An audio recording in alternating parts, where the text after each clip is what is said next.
Hola, saludos con todos. Los saludamos el programa La Voz del Astillero. Nuevamente un fin de semana junto a ustedes. Su anfitrión Javier Moyano, nos acompaña Pedro Santos, Fran Maridueña y esta vez tenemos el grato orgullo de tener como invitado especial al director técnico Víctor Vucetich. Lo presento brevemente. Tenemos que el señor Víctor Manuel Vucetich Rojas nació en Tampico, Tamaulipas, el 25 de junio de 1955. Es director técnico. Entre su palmarés tenemos, se lo conoce como el Rey Midas, lo tenemos, fue exjugador, jugó en el Atlante y en el Huaxtepec de México. Como entrenador ha dirigido clubes tanto como el Potros, el León, el Tecos, Tigres, Cruz Azul, La Piedad, Puebla, Pachuca, Veracruz, Jaguares, Monterrey. Fue director técnico también de la Selección de México y el Querétaro. Pues vamos a seguir hablando en unos momentos de todos los campeonatos que tiene nuestro invitado de hoy. Y les doy la palabra para que sigan conversando con nuestro invitado de honor. Pedro. Sí, bien. Dele. Buenas tardes, buenas noches. ¿Qué tal? ¿Cómo está? Buenas noches.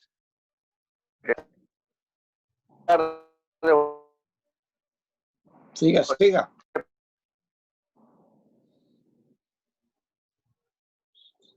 A ver si me escucha, profesor. Un programa de la Asociación Barcelona. Es un club, una asociación. No se está escuchando, se está cortando mucho. Sí, hay problemas con su conexión, Pedro. Bueno, hasta tanto Pedro pueda arreglar su conexión, le doy la bienvenida al profesor Vucetich. Es un gusto poderlo tener en un programa deportivo y ha saltado el nombre suyo porque está en la nómina de los candidatos para dirigir la selección. ¿Cómo lo toma usted, profesor? Bienvenido. ¿Qué tal? Un gusto. Y desde luego lo tomo de una manera muy significativa, lo que es para mi carrera, el hecho de que a distancia, en un momento dado también, el trabajo que uno va realizando con los años, en un momento dado, se haya transminado en momentos de esta naturaleza hacia otro país, y eso para uno es muy gratificante. Sé que es un reto, sé que es una gran oportunidad y desde luego lo tomo con toda la seriedad que cabo es una representación de un país, sé lo que significa y sé también en un momento dado lo que causa, los efectos que causa en un momento dado lo que es el fútbol.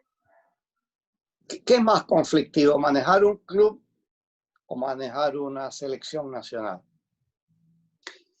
Son dos cosas distintas, podrías decir. En relación, me ha tocado las dos partes. Sé lo que es el trabajo de un equipo es más constante, es un periodo más largo, tiene sus tiempos para poder dosificar cargas, hacer un balance de todo lo que se lleva a cabo, programar de una manera más estable. Y una selección es estar eligiendo, tiene que ser muy selectivo en la elección de los jugadores, en los momentos de los jugadores y por supuesto también tiene uno que tener la capacidad para saber amalgamar y ir creando lo que son las sociedades que se realizan dentro de lo que es un conjunto, como es un seleccionado, saber amalgamar esas piezas porque está lleno de individualidades. Claro. Ahora con el poco tiempo que disponen las selecciones por aquello de los compromisos de los clubes, en la que da solamente 5 días y un día se va viajando y otro regresando, ya dicen muchos que solo quedan es administrar fatiga, cansancio, descanso, trabajar en equipo, en ideas, socializar, es lo que dicen, ¿no? Sin duda alguna, sin duda alguna, es una realidad. Los tiempos son muy cortos, hay que maximizar los tiempos, hay que eficientar también todo tipo de trabajo, de charlas, de pláticas que se vayan teniendo, de aspectos didácticos que se estén llevando con los jugadores, en la informática que se esté realizando para que en ese periodo que tenga mayor información posible a los jugadores y saber también en los tiempos elegir correctamente la formación y la identidad con la cual se tiene que jugar cada encuentro. Yo le voy a dar el paso a mi compañero, pero una última en este momento. ¿Cómo está el manejo de la tecnología que ahora ayuda muchísimo, ¿no? Para el trabajo, para contabilizar, medir, cuantificar el rendimiento, el trabajo de los jugadores? Hoy realmente la tecnología ha avanzado muchísimo. Al final de cuentas son datos muy significativos, a lo mejor hay que saberlos leer muy bien, porque al final de cuentas son datos fríos y esos datos hay que saberlos interpretar de una manera porque no lo que representa, es decir, podríamos mencionar en relación a que un equipo a lo mejor tuvo el 70% de la posición de la pelota y perdió. Termina perdiendo. Hay que saber, hay que tener esa lectura para saber por qué en un momento dado sale lo contrario en un momento a lo que es un dato estadístico. Por eso hay que tener conocimiento y saberlo descifrar perfectamente. Pedro. Bien, bienvenido, profesor Vucetich. ¿Qué conocimientos tiene usted del fútbol ecuatoriano? ¿Qué características le ve a nuestros jugadores? Velocidad, fuerza, técnica.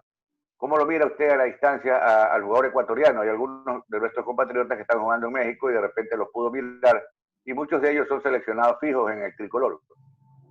Sí, y bueno, yo no diría que lo miro tanto a la distancia, a veces lo siento y los palpo cada vez que me toca enfrentarnos en los diferentes clubes del fútbol mexicano, me toca enfrentarnos a muchos jugadores ecuatorianos y me han tocado también a través de los años también tener características de jugadores como fue Walter Layubico en el conjunto de Monterrey, como lo fue el pasado con el equipo de Tigres, por supuesto, y con el equipo de La Piedad. Y luego me ha tocado jugadores como una Alex Aguinaga e Iván Caviedes en el equipo de Puebla. En fin, y hoy día tenemos alrededor de 22 jugadores en nuestro país. Esto habla del crecimiento y del desarrollo que ha tenido el futbolista ecuatoriano, por eso ha emigrado tanto.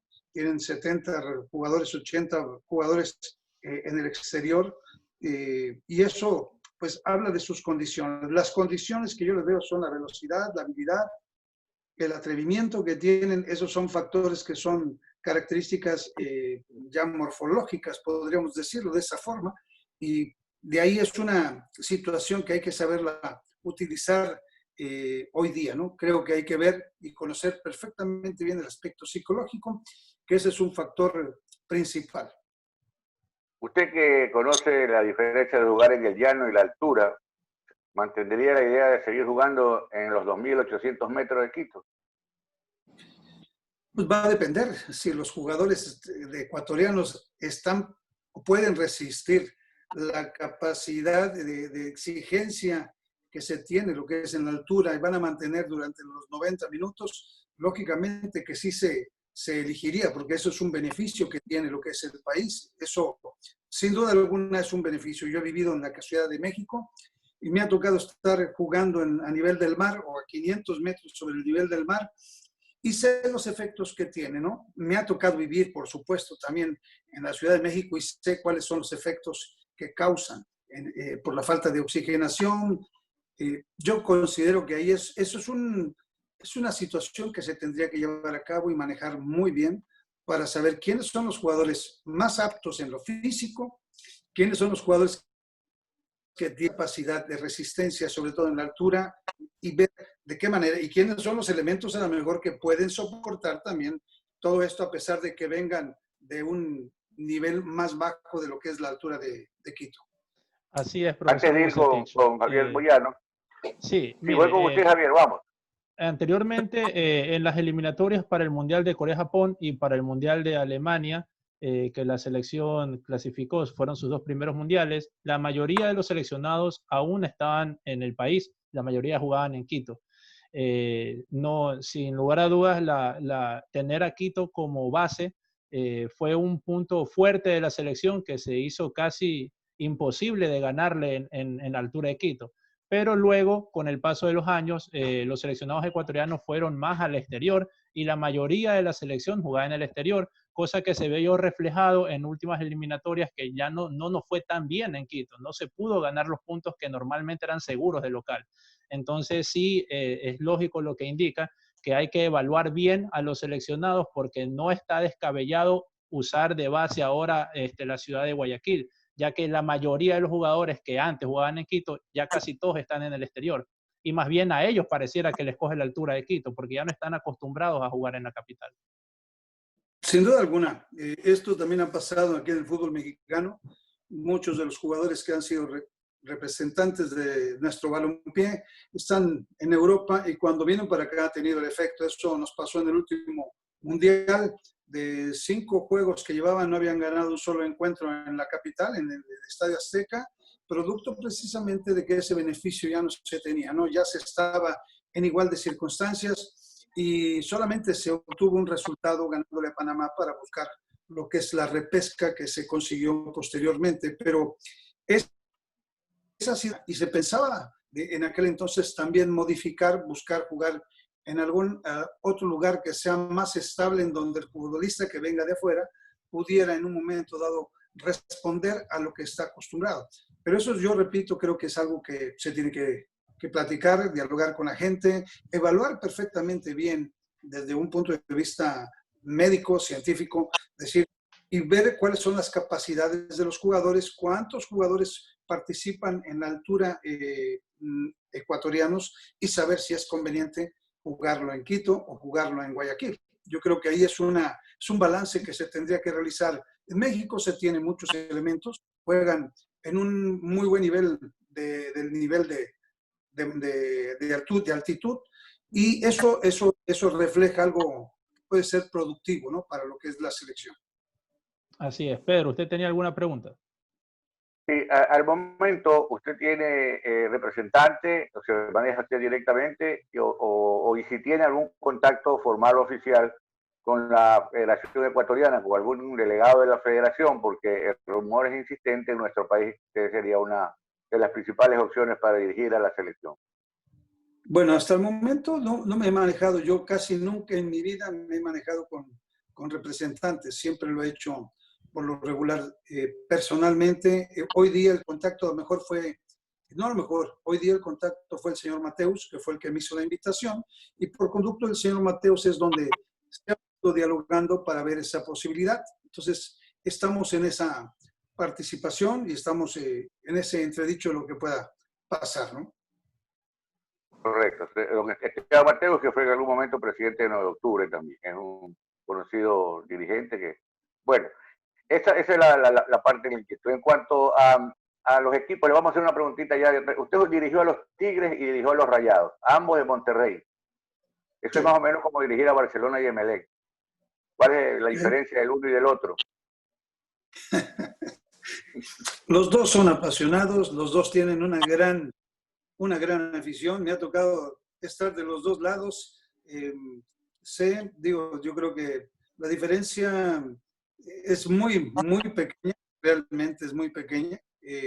La pasión aquí que se vive es posiblemente lo más grande que hay. Incluso yo creo que ha estado hasta rebasando lo que es esa rivalidad en ciertos momentos entre lo que es el conjunto de América y el equipo de Guadalajara, que es el clásico nacional. Entonces, ha sido tan fuerte esa disputa y ha sido tan positiva también porque a pesar de esas diferencias, de esa rivalidad entre las aficiones y las mismas directivas, ha hecho precisamente que los dos equipos hayan crecido y que cada vez son equipos que se preocupan más por hacer las cosas muy bien dentro de lo deportivo, para estar peleando los campeonatos, que como consecuencia de esta década, pues son los equipos que más resultados han tenido en el balompié mexicano. Claro, las Chivas Rayadas y el rebaño sagrado, como le dicen a las Chivas. Bien, Frank, con usted voy. Sí, profesor, usted estaba hablando de la afición y todo. ¿Cómo tomó la afición cuando se enteró que cancelaron así abruptamente la liga por efectos de la pandemia, que se quedó todo el mundo fuera de base? ¿Cómo tomó la afición, la gente que está alrededor del deporte, del fútbol? En nuestro país está hablando. Sí, señor. La gente tomó esto realmente como una cuestión, una medida, a final de cuentas, que era necesaria. Sin embargo, es una sorpresa para todos lo que está pasando, no nada más en nuestro país, como sea en el mundo entero. Esto es una situación que realmente al principio no creíamos, después lo empezamos a dudar y hoy nos damos cuenta que cada día se acerca más porque ya hay mucha gente cercana que empieza a contagiarse y vemos los efectos que tiene. Entonces ya el crecimiento de decesos que existen en el mundo y en nuestro país, por supuesto, ha sido realmente algo muy grave y pues desde luego que es algo que no quisiéramos porque está frenando todo lo que es una economía de un país, todo el movimiento social que existe, pues es una debacle que está existiendo desde diferentes ángulos. Las sociedades anónimas o privadas para manejar los clubes, ¿es bueno o es malo? ¿Cómo lo ve usted, profesor? Yo creo que las sociedades anónimas y la privacidad en los clubes, eso es muy bueno, porque eso depende de un socio. A veces no, a mí me ha tocado estar participando en sociedades de gobiernos y creo que eso ahí no funciona, porque muchos de ellos son manejos políticos. Entonces, ahí considero que es una situación realmente manejo más político que cualquier otra cosa y lógicamente lo que menos interesa a veces es lo deportivo. Y por eso a lo mejor hoy día los equipos mexicanos hoy día que tienen éxito, la mayoría son privados y son de muy buena economía, la mayoría de los clubes, y eso permite que tengan una visión distinta y un crecimiento. Yo conocí por medio de las redes sociales y de la información de que como que usted quiere dirigir es afuera, ¿no? Porque le habían hecho una propuesta para dirigir un equipo mexicano. ¿Es verdad o Sí, no? tengo ofrecimientos hoy día en el fútbol mexicano. Hay unas ofertas bastante interesantes que lógicamente a uno lo hacen reflexionar y pensar. Pero como surgió esta opción, dije, esta es una oportunidad porque es un seleccionado, es un muy buen plantel y como tal creo que es una magnífica opción de poder seguir creciendo, intentar hacer retos distintos, retos que realmente deportivamente se pueden hacer muchísimas cosas. Entonces, eso es lo que me llama la atención. Javier. Profesor Vucetich, una pregunta. Hoy por hoy, ¿qué es lo que conoce o qué le llama la atención del fútbol ecuatoriano? Si, digamos, yo le pongo, dígame su 11 ideal hoy por hoy, de lo que usted conoce, tanto jugadores nacionales como que juegan en el exterior, ¿a quiénes usted o quiénes le llaman la atención de nuestro fútbol local? Mire, yo aquí lo tengo porque lo he estado checando, analizando y observando, ¿no? Pero desde luego, por ejemplo, hay referentes como lo que es el caso de Ener Valencia, que estaba aquí con el conjunto de Tigres y además que es el referente del gol, uno de los máximos anotadores de vigentes en el equipo de Ecuador. Tiene elementos como los dos hermanos Ibarra que están aquí en nuestro fútbol, también que trabajan en altura. Tiene el caso de Castillo, que vienen participando constantemente en el fútbol mexicano con una característica que es la velocidad y el atrevimiento y la velocidad. Tenemos a Estrada, que juega actualmente con el conjunto de Toluca. Estamos hablando de Chalá, que juega con Toluca. Viene, por ejemplo, estuvo Orejuela, que estuvo trabajando con nosotros. Jordan Sierra, está Méndez, que juega en la contención. Está Torres también, que juega. Tenemos un referente, un hombre que a lo mejor siempre ha sido fundamental en el conjunto de Ecuador, que era Valencia, que es lateral derecho, que es su profesionalismo, a lo mejor por eso tiene esa longevidad dentro del fútbol. O sea, hay esos referentes que a mí me quedan muy claros. Tengo los nombres de los demás, de Plata, que juega también en el fútbol. Tengo otros nombres que los he buscado y he estado observando a través del tiempo, porque desde hace un año y medio aproximadamente, cuando estábamos en el conjunto de Querétaro, andábamos en la búsqueda de jugadores y se hizo un escauteo. Entonces se hacen los escauteos, se están analizando las características y bueno, a lo mejor tal motivo llegó Orejuela, por tal motivo llegó este muchacho Perlaza también y está de León, que juega en el equipo de Necaxa, que es un contención central, está Torres, que juega en el equipo de Santos, que es un central, que está Achillier, que estuvo participando, que también ha sido un elemento base en esa selección. Creo que hay muchos elementos ya para poder estar. Palacios por el costado izquierdo que juegan en la Liga de Estados Unidos.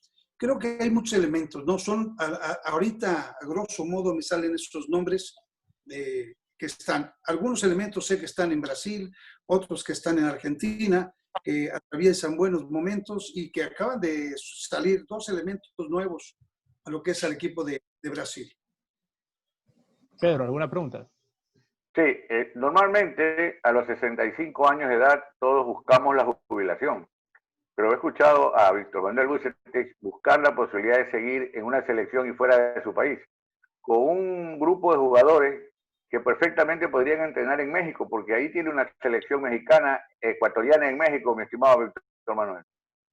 Totalmente, eso sin duda alguna. Ya no es cuestión de hacer la petición a la federación para que les permitan el acceso y sería, ahí tienen dos representaciones inmediatas, una en local y otra foránea, ¿no? Que a lo mejor les quedan tres que están en Estados Unidos. Y el desafío a su edad, salir después de una larga trayectoria de clubes, en selección, ¿cómo renova ese espíritu? Yo creo que nunca se ha perdido. El problema es que mientras no se pierde el espíritu, está ahí. Tengo 6'5", 6'5", y digo, no, todavía me siento completo, o sea, dentro de todo, sigo corriendo, sigo jugando fútbol, sigo haciendo actividad física. Eso es algo que a lo mejor me motiva y mientras más tenga la oportunidad de seguir activo, creo que es una bendición. Primero lo veo como una bendición y después realmente es una forma de alargar lo que es la salud mental y la salud física. Hay una parte que siempre los técnicos ecuatorianos jóvenes están pendientes, que es la posibilidad de tener un observador en el cuerpo técnico de la selección nacional. Usted tiene su cuerpo técnico definido, trabaja con él, y de ser así, habría la posibilidad de que un técnico nacional designado por la federación los acompañe como una especie de observador para ir abriendo espacio a los técnicos jóvenes. Yo tengo muy bien definido mi cuerpo técnico y por supuesto que podríamos en un momento precisamente compartir tanto las experiencias de nosotros como la que tienen ellos allá en el país. Sé que hay muy buenos referentes, hay gente que ha trabajado muy bien allá y eso en cualquier parte del mundo se tiene eso, siempre y cuando sea con un solo objetivo. Al final de cuentas es buscar que la selección ecuatoriana tenga logros. Ese es el único objetivo, a lo mejor, que se tiene que perseguir, que no se venga a entorpecer una labor y que se vea que en un momento que es muy claro lo que son los objetivos que se tienen que llevar a cabo. Okay. Otra cosa, ¿sabe usted que la ecuatoriana, la federación, está todavía limando asperezas o afinando el lápiz internamente? Sí, sabe que hay que esperar un poquito de eso. Sí, lo sé. Sí, sé perfectamente bien que tiene esa situación que está ahorita con presidente y vicepresidente y que yo considero que eso se tiene que resolver. Y no lo digo en cuestión a título personal, eso es una situación que se tiene que resolver por el bienestar de una federación de fútbol, por el bienestar del fútbol ecuatoriano, por el bienestar de toda una afición que lo que más desea es que el equipo gane. No es cuestión de esos conflictos internos que puedan existir. Ojalá se dé esa situación de buscar un objetivo todos en común. Y lo pueden lograr con cualquiera, con cualquier persona. No es estar involucrándose uno de una manera forzosa, ni mucho menos. Simple y sencillamente creo que lo que se busca, o al menos en lo personal, es proteger lo que es el fútbol. El fútbol es algo que es sagrado. O sea, a veces lo que lo mancha, a veces son precisamente muchas cosas, muchos intereses que a lo mejor se desvía un poco del camino que debe de ser. Profesor, debe usted estar enterado, porque ya ha manejado jugadores ecuatorianos, que es hábil, es rápido, tiene mucha motricidad, pero también tiene problemas de adaptación, por no decirlo de manera criolla y castiza. ¿Usted está enterado de los problemas conflictivos mentales que a veces tienen nuestros jugadores? Sí, sí, sí, por supuesto que sé, y los problemas que ha habido con la misma selección, pero esos problemas a veces también lo vivimos. No es una cuestión como que es específica del ecuatoriano, esa es una cuestión que se da con el sudamericano, con los centroamericanos y con los norteamericanos. O sea, creo que incluso también ha pasado en el fútbol europeo. Lógicamente, el fútbol europeo tiene una cultura un poquito más evolucionada y son tipos mucho más profesionales porque allá son decisiones que se toman. Si alguien no entra en lo que está establecido, automáticamente tienen la posibilidad de cambiar a quien quiera. Esa es una de las grandes ventajas que tienen y eso los ha permitido a lo mejor tener ese orden y esa disciplina. ¿Alguien le ha acercado ya finalmente alguna propuesta en firme para poder saber cómo anda el proyecto del acercamiento suyo? No, no ha habido nada, nada. Todo ha sido a través, repito nada más, por medio de Mateus, de que se hace un contacto y que se están esperando los tiempos específicamente nada más.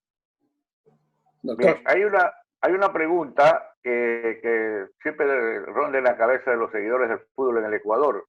Tiempo atrás hubo el famoso caso del séptimo piso. Entiendo usted debe saber qué ocurre. ¿Convocaría usted a los del séptimo piso o les daría amnistía? Los de séptimo piso quiere decir los que están piso, ya más allá. Piso 17. ¿Sí? Piso 17. Es que en una participación internacional un grupo de jugadores estuvieron en un hotel conversando más allá de, no como conviene, sino como convino. Y entonces es un tema candente porque ahí estaban jugadores que son considerados titulares. Entre esos claro, habían Moreno. jugadores referentes de la selección y en un momento se los apartó, se los amonestó por el inconveniente que hubo. No, esa es la primera pregunta. ¿Ah? No conozco, bueno, se sabe simple y sencillamente por los medios de comunicación, a lo mejor no profundiza uno mucho en cómo son los casos, o sea, lógicamente que eso son temas en ocasiones que también nos tocan en los diferentes equipos a nosotros. Hay que ver el grado, hay que sopesar, hay una situación en donde, en primero, y la primera respuesta sería, lo que no fue en mi año no es de mi daño. Ahí yo no tendría que tomar ninguna acción porque a mí no me corresponde tomar una acción. Los que tendrían que tomar una determinación son la gente, porque ellos saben la gravedad, es el vínculo que existía anteriormente con la gente.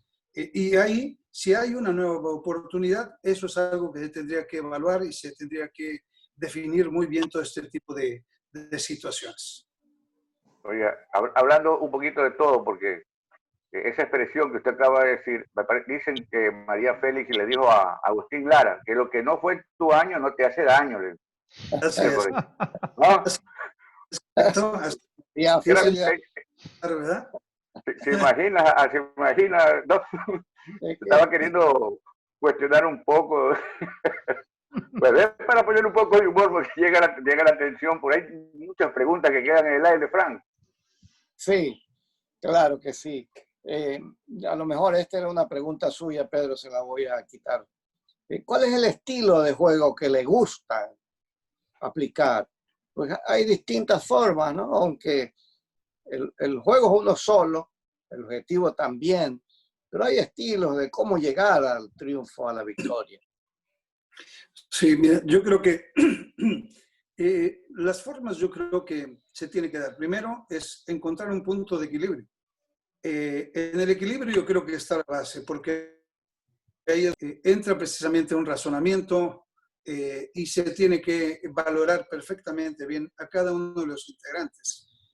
Unas elecciones para estar con los mejores elementos, eso no me cabe la menor duda, pero los mejores elementos tienen que ser, no es nada más aquel que juega muy bonito o que es muy rápido, sino tiene que ver que piense para el equipo, que sea profesional, que tenga la capacidad física, atlética, que tenga la capacidad técnica y la capacidad también de velocidad y que tenga sobre todo más que nada la capacidad de producir. ¿Qué es producir? O sea, el fútbol se tiene que producir.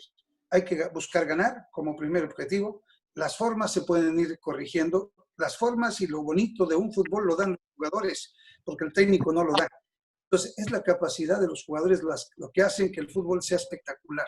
Si tiene desequilibrio, si tiene velocidad, si tiene un gran disparo, en fin, creo que esos son los elementos que en ocasiones hay que ver que se puede llevar a cabo. Y cómo combinar a los jugadores desde medio campo, sector defensivo y por supuesto la zona de ataque. Si se puede jugar con 3 atacantes, con 2 centrodelanteros y 2 volantes extremos, con 2 contenciones o con 1.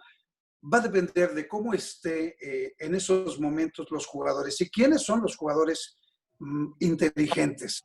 Hay una diferencia entre lo que es un jugador virtuoso. Yo le llamo un jugador virtuoso, es aquel que tiene la mejor capacidad física, capacidad de habilidad, pero a lo mejor no tiene esa última parte que es la de tener esa conclusión y nada más es sistemático, ida y vuelta.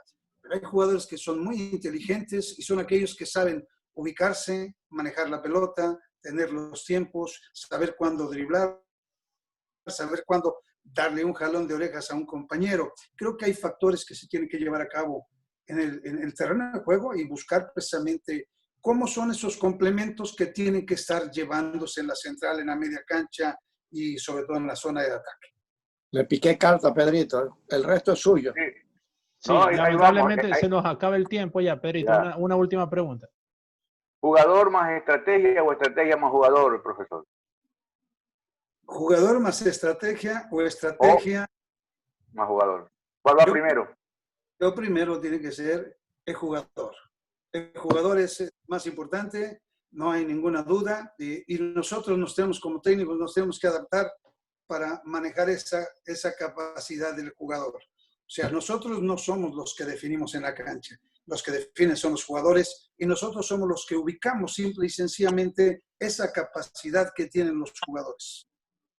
De mi parte, muchas gracias por estar con nosotros en La Voz del Astillero. Un gusto poder. Lamentablemente por el tiempo ya tenemos que terminar la entrevista. Quedan algunas preguntas en el aire, profesor Vucetich. De antemano, nuevamente, muchas gracias por ser parte del programa en esta ocasión. Y si se llega a dar la contratación de usted como director técnico de la Selección Nacional, le auguramos el mejor de los éxitos en su carrera profesional. Muchísimas gracias. En sus nuevos retos. Un gusto y que sea mejor, sobre todo para toda la gente de Ecuador. Así es. Me despido. Hasta luego, Frank, Pedro. Tengan una buena noche. Bueno. Igualmente. Hasta luego.